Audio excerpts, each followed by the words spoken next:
আজ আমি আপনাদের এমন এক অবিশ্বাস্য ঘটনার গল্প শোনাব যা শুনে আপনার চোখ ছানা বড়া হয়ে যাবে।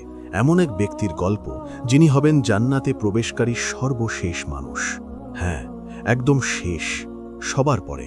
কিন্তু আপনি জানেন সেই শেষ ব্যক্তি কি পাবেন? তাকে দেওয়া হবে 10 পৃথিবীর সমান রাজত্ব। 10 পৃথিবী। আপনি কি কল্পনা করতে পারেন? আমরা যে পৃথিবীতে বাস করি, যেখানে 7 মহাসাগর, 5 মহাদেশ, লক্ষ লক্ষ শহর, কোটি কোটি মানুষ, সেই পুরো পৃথিবীর 10 গুণ বড় রাজত্ব। এবং এটা পাবেন সেই ব্যক্তি যিনি জান্নাতে সবার শেষে প্রবেশ করবেন।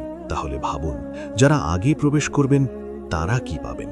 এই গল্প শুনে আপনার হৃদয় কাঁপবে, আপনার চোখে জল আসবে এবং আপনার মনে আশার আলো জ্বলে উঠবে। শেষ পর্যন্ত থাকুন, কারণ এই গল্প আপনার জীবন বদলে দিতে পারে। এই গল্প আমি বলছি না, এই গল্প বলেছেন স্বয়ং রাসূলুল্লাহ সাল্লাল্লাহু আলাইহি ওয়াসাল্লাম। সহিহ মুসলিম শরীফে এই হাদিসটি বর্ণিত আছে। একদিন সাহাবীরা রাসূলুল্লাহ সাল্লাল্লাহু আলাইহি ওয়াসাল্লামের কাছে বসেছিলেন।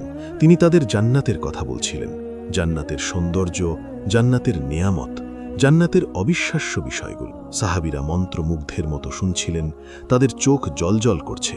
তারা জান্নাতের জন্য উন্মুখ, তারা জানতে চাইছেন আরও। এবং তখন রাসূলুল্লাহ সাল্লাল্লাহু আলাইহি ওয়াসাল্লাম তাদের বললেন, আমি কি তোমাদের জান্নাতের সর্বশেষ ব্যক্তির কথা বলবো? সাহাবীরা বললেন, হ্যাঁ ইয়া রাসূলুল্লাহ, অবশ্যই বলুন, আমরা শুনতে চাই। রাসূলুল্লাহ সাল্লাল্লাহু আলাইহি ওয়াসাল্লাম শুরু করলেন।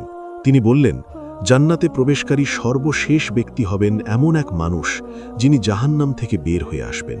হ্যাঁ, তোমরা ঠিকই শুনেছ, তিনি জাহান্নামে ছিলেন, তিনি শাস্তি ভোগ করেছেন, কিন্তু তিনি মুমিন ছিলেন। তার অন্তরে ঈমান ছিল। লা ইলাহা ইল্লাল্লাহু মুহাম্মাদুর রাসূলুল্লাহ, এই কালেমা তার হৃদয়ে ছিল। তাই শাস্তি শেষে যখন সব মুমিন জাহান্নাম থেকে বের হয়ে যাবে, তখন তিনিও বের হবেন। তিনিই হবেন একদম শেষ, সবার পরে। রাসূলুল্লাহ সাল্লাল্লাহু আলাইহি ওয়াসাল্লাম বললেন, সেই ব্যক্তি জাহান্নাম থেকে বের হবেন হামাগুড়ি দিয়ে। হ্যাঁ, হাঁটতে পারবেন না, এত দুর্বল হবেন যে শুধু হামাগুড়ি দিয়ে এগোতে পারবেন। তার শরীর পুড়ে গেছে, তার শক্তি শেষ, কিন্তু তিনি এগিয়ে যাচ্ছেন ধীরে ধীরে, একটু একটু করে, কারণ তিনি জানেন জাহান্নাম থেকে বের হতে হবে। তিনি হামাগুড়ি দিয়ে পুল সিরাত পার হবেন, সেই পুল যা তরবারির চেয়ে ধারালো এবং চুলের চেয়ে সরু। তিনি কোনো মতে পার হবেন, পড়ে যাবেন, উঠবেন, আবার এগোবেন, অবশেষে তিনি পার হয়ে যাবেন। এবং তারপর তিনি জান্নাতের সামনে পৌঁছাবেন, জান্নাতের দরজার সামনে। কিন্তু এত ক্লান্ত, এত দুর্বল যে তিনি দাঁড়াতেই পারবেন না, শুয়ে পড়বেন সেখানে। শ্বাস নিতে কষ্ট হচ্ছে, সারা শরীর ব্যথা, কিন্তু তিনি জান্নাতের বাইরে আছেন, এখনো ভেতরে যাননি। এবং তখন আল্লাহ তাআলা তাকে ডাকবেন। আল্লাহ বলবেন, হে আমার বান্দা, তুমি কি জান্নাতে প্রবেশ করতে চাও? সেই ব্যক্তি বলবেন, হ্যাঁ আল্লাহ, আমি চাই, কিন্তু আমি দেখছি জান্নাত পূর্ণ, সবাই তো প্রবেশ করে গেছে, আমার জন্য কি জায়গা আছে? আল্লাহ বলবেন, তুমি কি সন্তুষ্ট হবে যদি আমি তোমাকে দুনিয়ার একজন রাজার রাজত্বের সমান দিই? সেই ব্যক্তি অবাক হবেন, একজন রাজার রাজত্ব, সেটাও তো অনেক। তিনি বলবেন, হ্যাঁ আল্লাহ, আমি সন্তুষ্ট। আল্লাহ বলবেন, তাহলে তোমার জন্য তাই, এবং এর সমান আরও, আবার এর সমান আরও, আবার এর সমান আরও, আবার এর সমান আরও। সেই ব্যক্তি হিসাব করতে লাগবেন, 1 রাজত্ব, 2 রাজত্ব, 3 রাজত্ব, 4 রাজত্ব, 5 রাজত্ব, 5 গুণ। তিনি বলবেন, আল্লাহ, এত? সত্যি? আল্লাহ বলবেন, হ্যাঁ, এবং এর সমান আরও, মানে মোট 6 গুণ। সেই ব্যক্তি এখন মুগ্ধ। তিনি বলবেন, আল্লাহ, আমি সন্তুষ্ট, আমি খুশি, আলহামদুলিল্লাহ। আল্লাহ বলবেন, না, শোনো, তোমার জন্য আছে এই সবের সমান আরও 4 গুণ, মানে মোট 10 গুণ, 10 রাজত্ব। এবং তোমার জন্য আছে যা তুমি চাইবে তার সব কিছু, তোমার মনে যা ইচ্ছা হবে তাই পাবে, এবং তোমার চোখ যা দেখে আনন্দিত হবে তার সব তোমার হবে। সেই ব্যক্তি বলবেন, হে আমার রব, আমি সন্তুষ্ট, আমি খুশি, আমি রাজি। সাহাবীরা এই হাদিস শুনে বিস্মিত হলেন।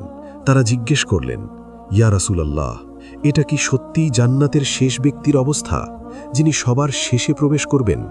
রাসূলুল্লাহ সাল্লাল্লাহু আলাইহি ওয়াসাল্লাম বললেন, হ্যাঁ, এটা তার অবস্থা। তাহলে ভাবো, যারা তার চেয়ে উপরে আছেন তাদের অবস্থা কেমন হবে? প্রিয় দর্শক, আপনি কি বুঝতে পারছেন এই হাদিসের মাহাত্ম্য? জান্নাতের সবচেয়ে নিচের স্তরের সবচেয়ে শেষ ব্যক্তি পাচ্ছেন 10 রাজত্ব, 10 পৃথিবীর সমান। এখন আসুন বুঝি এটা কত বড়। দুনিয়ার পৃথিবী কত বড়? এই পৃথিবীর পৃষ্ঠের ক্ষেত্রফল প্রায় 50 কোটি 10 লক্ষ বর্গ কিলোমিটার।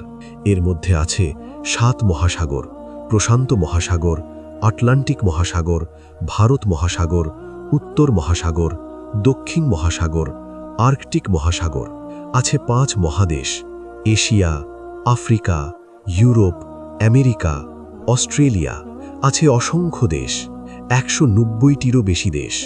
আছে লক্ষ লক্ষ শহর, কোটি কোটি মানুষ, অগণিত গাছপালা, পশু পাখি। আছে এভারেস্ট পর্বত, আমাজন নদী, সাহারা মরুভূমি।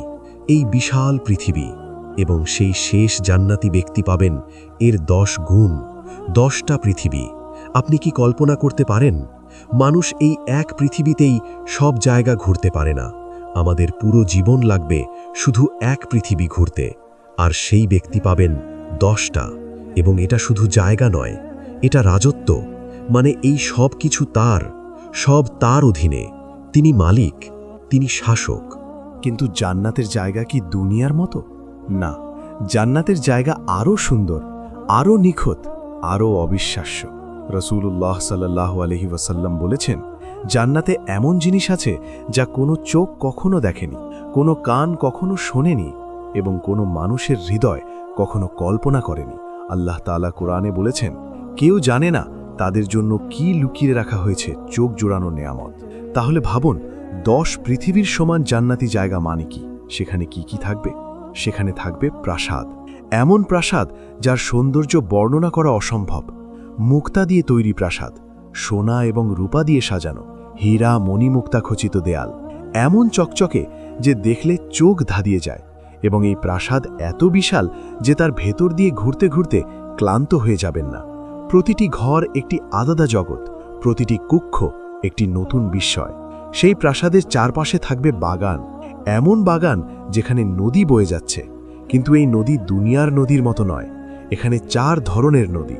একটি নদীতে বইছে পানি, কিন্তু এই পানি কখনো দূষিত হয় না, কখনো পচে না, সবসময় তাজা, ঠান্ডা, সুস্বাদু। একটি নদীতে বইছে দুধ, কিন্তু এই দুধ কখনো টক হয় না, সব সময় মিষ্টি, সব সময় তাজা।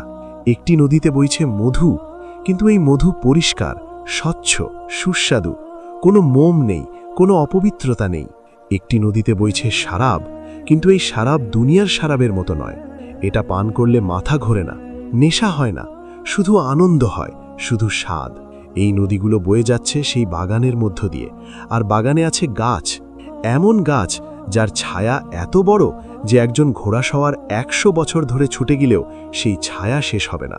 এই গাছের ফল ঝুলে আছে, সোনালি ফল, রূপালি ফল, হীরার মতো চকচকে ফল।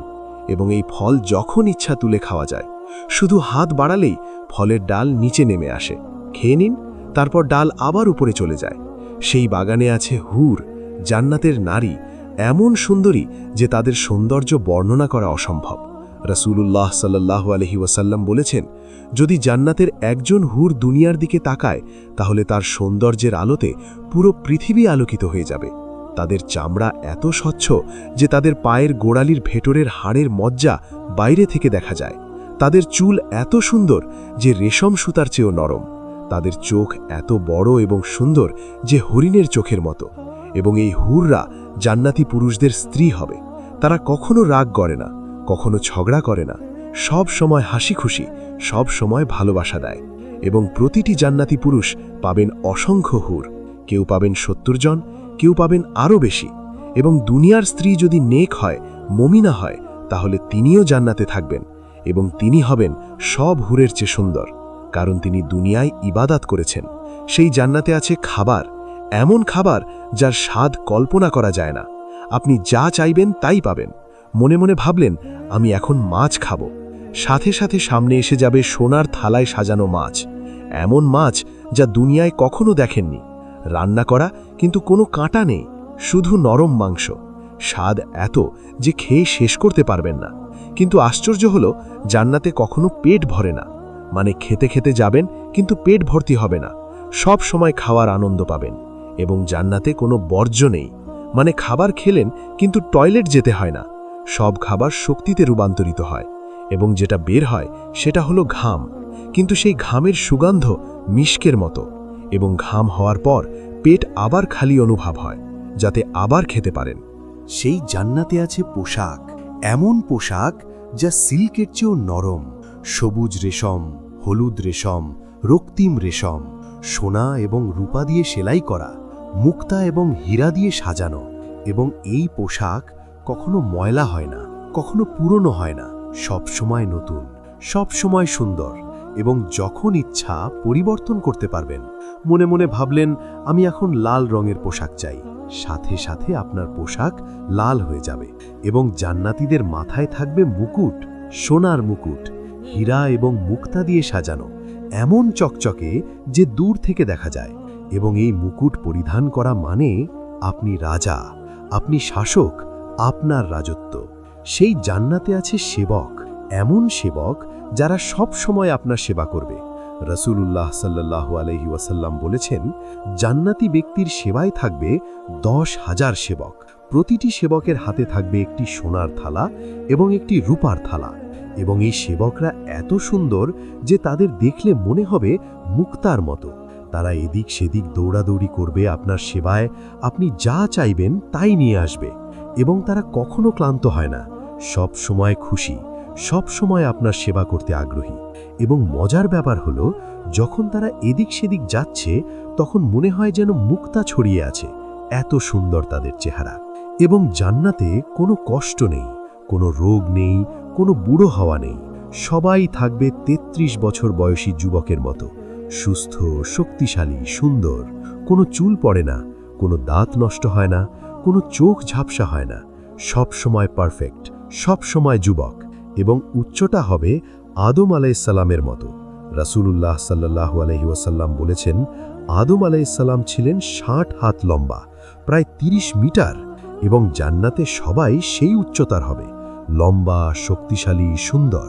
এবং জান্নাতে কোনো ঘুম নেই, মানে আপনি ঘুমাতে চাইলে ঘুমাতে পারবেন বিশ্রামের জন্য, কিন্তু ঘুমানোর প্রয়োজন নেই, ক্লান্তি নেই, সব সময় সজাগ, সব সময় উপভোগ করতে পারবেন। এবং জান্নাতে সময় বয়ে যাবে কিন্তু বুঝবেন না। দুনিয়ায় আমরা বলি, আহ, সময় কত দ্রুত চলে গেল, কিন্তু জান্নাতে এমন অনুভূতি হবে না। সব সময় মনে হবে এই মাত্র এসেছি, সব সময় নতুন, সব সময় আনন্দ।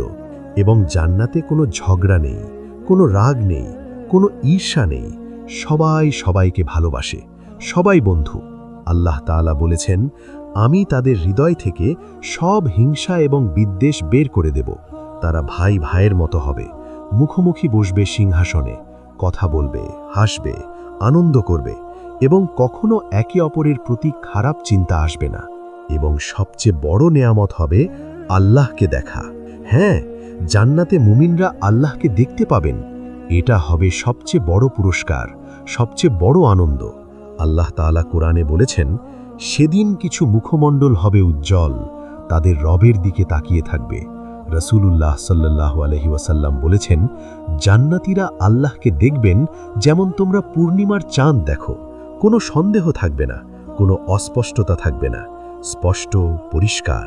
এবং সেই দর্শন হবে এত সুন্দর, এত মধুর যে সব নেয়ামত ফ্যাকাশে হয়ে যাবে। মানুষ ভুলে যাবে প্রাসাদ, বাগান, হুর, খাবার, সব। শুধু আল্লাহকে দেখার আনন্দে মশগুল থাকবে। প্রিয় দর্শক, এই সব কিছু, এই প্রাসাদ, এই বাগান, এই নদী, এই গাছ, এই হুর, এই খাবার, এই পোশাক, এই সেবক, এই নিয়ামত, এই সব পাবেন জান্নাতের সর্বশেষ ব্যক্তি, যিনি সবার শেষে প্রবেশ করবেন, যিনি জাহান্নাম থেকে হামাগুড়ি দিয়ে বের হয়ে এসেছেন। তাকে দেওয়া হবে 10 পৃথিবীর সমান এই সব। তাহলে ভাবুন, যারা তার ওপরে আছেন, যারা আগে জান্নাতে প্রবেশ করেছেন, যারা ভালো আমল করেছেন, তাদের জন্য কি আছে? কত বড় প্রাসাদ, কত বিশাল বাগান, কত সুন্দর নেয়ামত। এবং জান্নাতে 7টি স্তর আছে। সবচেয়ে নিচের স্তর হলো জান্নাত, তারপর দারুস সালাম, তারপর দারুল খুলদ, তারপর জান্নাতুল মাওয়া, তারপর জান্নাতুল নাঈম, তারপর জান্নাতুল আদন। এবং সবার ওপরে জান্নাতুল ফেরদাউস। রসূলুল্লাহ সাল্লাল্লাহু আলাইহি ওয়াসাল্লাম বলেছেন, যখন তোমরা আল্লাহর কাছে জান্নাত চাও তখন জান্নাতুল ফিরদাউস চাও, কারণ এটা সবচেয়ে উঁচু জান্নাত এবং সবচেয়ে উত্তম জান্নাত, এবং এর ওপরে আছে আল্লাহর আরশ, এবং এখান থেকে জান্নাতের নদীগুলো বের হয়। তাহলে ভাবুন, জান্নাতুল ফিরদাউসের অবস্থা কেমন? যদি সবচেয়ে নিচের স্তরের সবচেয়ে শেষ ব্যক্তি পান 10 পৃথিবী, তাহলে ফিরদাউসে কি আছে? কত বড় নেয়ামত, কত অবিশ্বাস্য জিনিস। এবং ফিরদাউসে থাকবেন কারা? থাকবেন নবীরা, থাকবেন শহীদরা, থাকবেন সিদ্দিকরা, থাকবেন যারা সবচেয়ে বেশি আমল করেছেন, যারা দুনিয়ায় সবকিছু ত্যাগ করে আল্লাহর পথে চলেছেন। তারা পাবেন সর্বোচ্চ মর্যাদা, সর্বোচ্চ নিয়ামত, এবং তারা আল্লাহর সবচেয়ে কাছে থাকবেন, সবচেয়ে বেশি আল্লাহকে দেখতে পাবেন। এটাই সবচেয়ে বড় পুরস্কার। কিন্তু এমনকি যদি কেউ সেই ফিরদাউসেও না যায়, যদি কেউ শুধু জান্নাতেও প্রবেশ করে, এমনকি সবচেয়ে শেষ ব্যক্তি হয়েও, তবুও সে পাবে 10 পৃথিবীর সমান, তবুও সে পাবে অবিশ্বাস্য নেয়ামত, তবুও সে থাকবে চিরকাল সুখে, শান্তিতে। এবং এখন প্রশ্ন হলো, আমরা কিভাবে সেই জান্নাতে যাব? আমরা কিভাবে সেই নেয়ামত পাব? উত্তর হলো ঈমান এবং আমল। প্রথমত, আমাদের ঈমান থাকতে হবে। আমরা বিশ্বাস করি আল্লাহ এক, তিনি ছাড়া কোনো মাবুদ নেই। মুহাম্মদ সাল্লাল্লাহু আলাইহি ওয়াসাল্লাম তার রাসূল। আমরা বিশ্বাস করি কোরআন আল্লাহর কিতাব। আমরা বিশ্বাস করি ফেরেশতাদের। আমরা বিশ্বাস করি আখিরাত, জান্নাত, জাহান্নাম, কিয়ামত। এই ঈমান থাকতে হবে। এবং তারপর আমল। আমরা নামাজ পড়ব, 5 ওয়াক্ত নামাজ, এটা ফরজ। আমরা রোজা রাখব রমজান মাসে, এটাও ফরজ। আমরা যাকাত দেব, আমাদের সম্পদের একটি অংশ গরিবদের দেব, এটাও ফরজ। আমরা হজ করব জীবনে একবার, যদি সামর্থ্য থাকে, এটাও ফরজ। এই হলো ইসলামের 5 স্তম্ভ। এগুলো পালন করতে হবে। এবং এর সাথে সাথে আমরা ভালো কাজ করব। আমরা মানুষের সাথে ভালো ব্যবহার করব। আমরা সত্য বলবো, আমরা মিথ্যা বলবো না, আমরা চুরি করব না, আমরা ঘুষ নেব না, আমরা অন্যায় করব না, আমরা মা বাবার সেবা করব, আমরা আত্মীয়দের সাথে সম্পর্ক রাখব, আমরা প্রতিবেশীদের সাথে ভালো ব্যবহার করব, আমরা গরিবদের সাহায্য করব, আমরা অসুস্থদের দেখতে যাব, আমরা ইয়াতিমদের দেখাশোনা করব, আমরা কোরআন তেলাওয়াত করব, আমরা আল্লাহর জিকির করব, আমরা দোয়া করব। এইসব ছোট ছোট আমল, কিন্তু এগুলোই আমাদের জান্নাতে নিয়ে যাবে। রাসূলুল্লাহ সাল্লাল্লাহু আলাইহি ওয়াসাল্লাম বলেছেন, তোমরা ছোট আমলকে হেয় মনে করো না, কারণ তুমি জানো না কোন আমলটা তোমাকে জান্নাতে নিয়ে যাবে। হয়তো একটি সুবহানাল্লাহ, হয়তো একটি আলহামদুলিল্লাহ, হয়তো একটি মানুষকে সাহায্য করা, হয়তো একটি হাসি। এই ছোট ছোট জিনিস আমাদের জান্নাতে নিয়ে যেতে পারে। এবং সবচেয়ে গুরুত্বপূর্ণ হলো তওবা। আমরা সবাই পাপ করি, আমরা সবাই ভুল করি, কিন্তু আল্লাহ তাআলা ক্ষমাশীল। তিনি বলেছেন, হে আমার বান্দারা, যারা নিজেদের ওপর জুলুম করেছ, তোমরা আল্লাহর রহমত থেকে নিরাশ হও না। নিশ্চয়ই আল্লাহ সব গুনাহ মাফ করেন, তিনি ক্ষমাশীল, দয়ালু। তাই আমরা যদি পাপ করে থাকি, আমরা তওবা করব, আল্লাহর কাছে ফিরে যাব, বলবো, আল্লাহ আমি ভুল করেছি, আমাকে মাফ করুন, আমি আর এই পাপ করব না। এবং আল্লাহ মাফ করবেন। রাসূলুল্লাহ সাল্লাল্লাহু আলাইহি ওয়াসাল্লাম বলেছেন, যদি তোমরা পাপ না করতে, আল্লাহ তোমাদের সরিয়ে দিয়ে এমন মানুষ নিয়ে আসতেন যারা পাপ করে এবং তারপর তওবা করে, কারণ আল্লাহ ভালোবাসেন তাদের যারা তওবা করে। তাই আমরা পাপ করলে ভয় পাব না, আমরা তওবা করব, আমরা ফিরে আসব, এবং আমরা দোয়া করব জান্নাতের জন্য। প্রতিদিন, প্রতিটি নামাজে আমরা বলবো, আল্লাহুম্মা ইন্নী আসআলুকাল জান্নাহ, হে আল্লাহ, আমি তোমার কাছে জান্নাত চাই। আমরা বলবো, আল্লাহুম্মা আদখিলনিল জান্নাতা বিগাইরি হিসাব, হে আল্লাহ, আমাকে জান্নাতে প্রবেশ করাও বিনা হিসাবে। আমরা দোয়া করব জান্নাতুল ফিরদাউসের জন্য, সবচেয়ে উঁচু জান্নাতের জন্য। এবং আল্লাহ শুনবেন, তিনি দোয়া কবুল করেন। তিনি বলেছেন, তোমরা আমাকে ডাকো, আমি সাড়া দেব। তাই আমরা ডাকব, আমরা চাইব, এবং আল্লাহ দেবেন। আমরা আশা রাখব, আমরা বিশ্বাস করব, আমরা জানব যে আল্লাহ আমাদের ভালোবাসেন। তিনি আমাদের জান্নাতে দেখতে চান। তিনি চান আমরা সুখী হই। তিনি চান আমরা তার নেয়ামত উপভোগ করি। তাই তিনি আমাদের জন্য জান্নাত তৈরি করেছেন, এই অবিশ্বাস্য জান্নাত, এই 10 পৃথিবীর সমান রাজত্ব। প্রিয় দর্শক, আজকের এই গল্প থেকে আমরা কি শিখলাম? আমরা শিখলাম আল্লাহর রহমত অসীম এমনকি সবচেয়ে শেষ ব্যক্তিও পাবে 10 পৃথিবী, এমনকি যে জাহান্নামে ছিল সেও পাবে অবিশ্বাস্য নেয়ামত। তাহলে আমরা কেন হতাশ হব? আমরা কেন ভাবব আমাদের জন্য কিছু নেই? আছে, আল্লাহর কাছে সবার জন্য আছে। শুধু আমাদের চেষ্টা করতে হবে, আমাদের আমল করতে হবে, আমাদের ঈমান রাখতে হবে, এবং আমরা জান্নাত পাব। আমরা পাব সেই প্রাসাদ, সেই বাগান, সেই নদী, সেই নেয়ামত, এবং সবচেয়ে বড় কথা, আমরা পাব আল্লাহর সন্তুষ্টি। আমরা দেখব আল্লাহকে, এবং এটাই সবচেয়ে বড় সফলতা। তাই আসুন আজ থেকেই আমরা প্রস্তুতি নিই। আমরা নামাজ পড়ি, আমরা কুরআন তিলাওয়াত করি, আমরা ভালো কাজ করি, আমরা পাপ থেকে বিরত থাকি, আমরা তওবা করি, আমরা দোয়া করি, আমরা আশা রাখি, কারণ জান্নাত অপেক্ষা করছে, 10 পৃথিবীর সমান রাজত্ব অপেক্ষা করছে, অবিশ্বাস্য নেয়ামত অপেক্ষা করছে। শুধু আমাদের পৌঁছতে হবে, শুধু আমাদের যোগ্য হতে হবে, এবং ইনশাআল্লাহ আমরা সবাই সেই জান্নাতে মিলিত হব। আমরা সবাই সেই নেয়ামত উপভোগ করব, আমরা সবাই আল্লাহকে দেখব, এবং আমরা বলবো আলহামদুলিল্লাহ। সব প্রশংসা আল্লাহর, যিনি আমাদের এখানে পৌঁছে দিয়েছেন, যিনি আমাদের এত দিয়েছেন, যিনি আমাদের এত ভালোবাসেন। আল্লাহ তাআলা আমাদের সবাইকে জান্নাতুল ফিরদাউস দান করুন, আমাদের সবাইকে 10 পৃথিবীর সমান রাজত্ব দান করুন, বরং তার চেয়েও বেশি দান করুন। আমাদের ঈমান বৃদ্ধি করুন, আমাদের আমল কবুল করুন, আমাদের পাপ মাফ করুন, আমাদের জান্নাতে প্রবেশ করান বিনা হিসাবে, এবং আমাদের সৌভাগ্য দান করুন আল্লাহকে দেখার। আমিন। আশা করি আজকের এই গল্প আপনার হৃদয় ছুঁয়েছে এবং আপনার মনে জান্নাতের জন্য আগ্রহ সৃষ্টি হয়েছে। ভিডিওটি ভালো লাগলে লাইক করুন, শেয়ার করুন, যাতে অন্যরাও এই সুসংবাদ শুনতে পারে এবং আশা পেতে পারে। চ্যানেলটি সাবস্ক্রাইব করে পাশে থাকুন, যাতে আরও এমন আশা এবং সুসংবাদের গল্প আপনারা শুনতে পারেন। বেল আইকনটি চাপুন, যাতে নতুন ভিডিও আপলোড হলেই আপনি নোটিফিকেশন পাবেন। আল্লাহ হাফেজ।